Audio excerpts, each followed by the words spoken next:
Actualité en France et l'échec acté du conclave hier soir, mais François Bayrou ne capitule pas.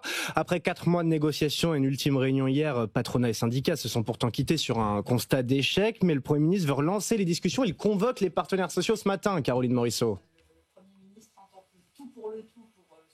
Ce conclave, c'est ce qui lui avait permis d'échapper à une censure et de faire voter son budget, censure que menaçaient de brandir les socialistes à l'époque, en février dernier.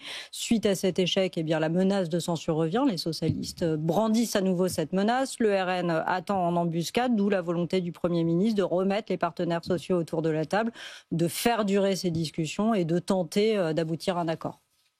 Alors, François Bayrou nous dit qu'on était très près du but, très près d'un accord. Est-ce que c'était vraiment le cas ? Alors non, pas vraiment, puisque le seul compromis en fait qui avait été trouvé, c'était sur la question des femmes. La patronat et syndicats avaient trouvé un point d'entente. Ils étaient prêts à ce que leur pension soit désormais calculée sur leurs 23 ou 24 meilleures années plutôt que sur les 25, tout en maintenant la surcote qui avait été instaurée lors de la dernière réforme.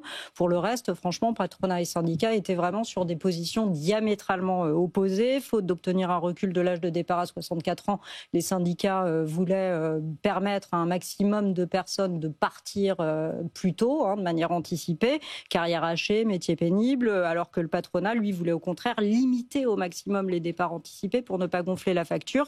Et sur la question du financement, qui est aussi l'autre gros point d'achoppement, ça butait. Le patronat a campé jusqu'au bout sur une position très ferme. Pas de question pour lui d'augmenter les cotisations patronales, ni quelque forme que ce soit de contribution patronale pour ne pas alourdir le coût du travail. Alors, Amir Reza Tofighi était sur notre antenne il y a quelques instants, le patron de la CPME.